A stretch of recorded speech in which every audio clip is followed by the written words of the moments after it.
گئے تھے تو ہماری ماں کو جو ہے بازاروں میں بیچا جاتا تھا، ہماری بچی جو پیدا ہوتی تھی اسے زندہ دفن کر دیا جاتا تھا، مگر جیسے ہی میرے نبی اس آسمان کے نیچے اور اس دھرتی کے اوپر تشریف لائے تو میرے نبی نے بیٹیوں کو عزت دیا اور کہا کہ فاطمہ میری بیٹی ہے، اور قیامت تک جس نے بیٹیوں کو پالا اچھے سے، اس کی پرورش کی، وہ جنت میں ایسے جائے گا جیسے میری دو انگلیاں۔ سبحان اللہ۔ اور ماں کو وہ عزت اور وہ مقام دیا، فرمایا کہ جس ماں کو بیچا جاتا تھا بازاروں میں، اس ماں کو جو صدیوں اور کروڑوں میل دور جنت ہے، اس جنت کو کھینچ کے ماں کے قدموں میں لا کر رکھا۔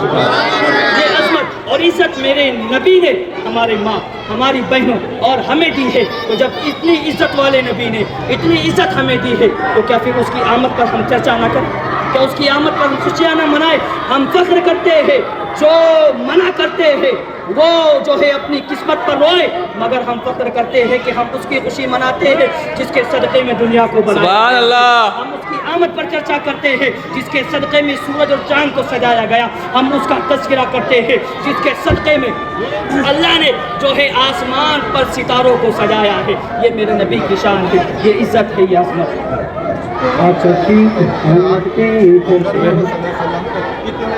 برس ہو گئے، کتنے سال ہو گئے آج؟ اور الحمدللہ ثم الحمدللہ آج جب سے میرے نبی صلی اللہ علیہ وسلم کی پیدائش ہوئی ہے، اس روز جس روز ہم آپ کو جمع دکھ رہے ہیں، ابھی اس وقت کی حالت میں میرے نبی کو مکمل 1500 سال ہو چکے ہیں، اور اسی کی آمد کی خوشی میں ہم اتنا زیادہ خوش ہیں کہ جس کے صدقے میں دنیا بنائی گئی ہے آج اسے مکمل 1500 سال ہو چکے ہیں۔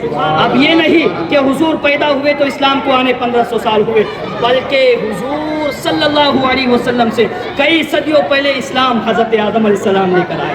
اب ہم یہ بیان میں کہیں گے کہ 15 سال ہوئے تو کچھ لوگوں کو ایسا لگے کہ اسلام 1500 سال پہلے آیا ہے، ایسا بالکل نہیں، بلکہ اسلام تو اس وقت سے آیا ہے جب دنیا میں کوئی پیدا بھی نہیں ہوا تھا۔ میرے رب نے جو ہے اپنے نبی حضرت آدم علیہ السلام کو بھیجا، اور حضرت آدم علیہ السلام کی پشت سے تمام دنیا کے لوگوں کو اور پھر تمام نبیوں کو پیدا فرمایا۔ یہ اسلام۔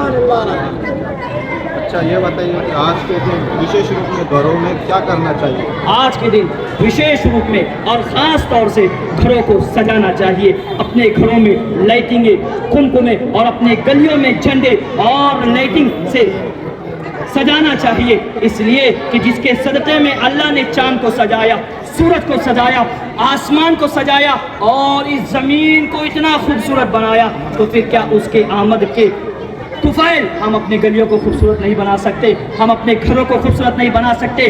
تو ہم جو ہے مناتے ہیں اور دھوم سے مناتے ہیں، اور یہ کہتے ہیں کہ حشر تک ڈالیں گے ہم پیدائش مولا کی دھوم، مثل فارس نجد کے قلعے گراتے جائیں گے اور ریز میں جل جائے بے دلوں کے دل یا رسول اللہ کی لگائیں گے۔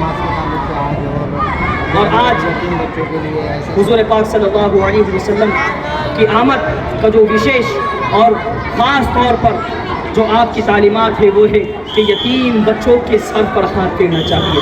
جو یتیم ہے ان کی پیسوں سے، کپڑوں سے اور دنیا کے حساب سے جو حیثیت آپ رکھتے ہیں اس سے آپ کو جو ہے بچوں کی مدد کرنا ہے۔ یہ خرید کر دنیا کو یہ بتا دیا کہ کوئی یتیم نہیں ہو سکتا، اس لیے کہ محمد عربی تشریف لا چکے ہیں۔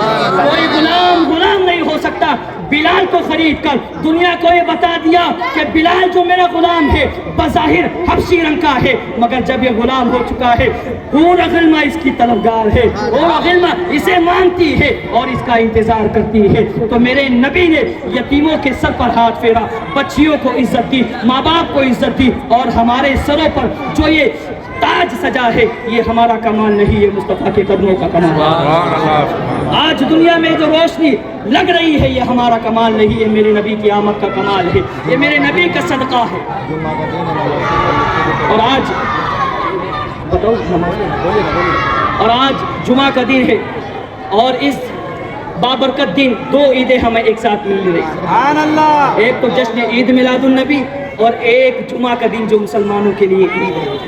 تو مسلمانوں کے لیے بھی اور لوگوں کے لیے بھی یہ میسج دیتا ہوں کہ عید میلاد النبی صلی اللہ علیہ وسلم کے بعد آپ یہ عہد کر لیں کہ جمعہ جیسے ہم پڑھتے ہیں قیامت تک مرتے دم تک ہماری ایک نماز بھی نہ چھوٹے۔ نعرہ تکبیر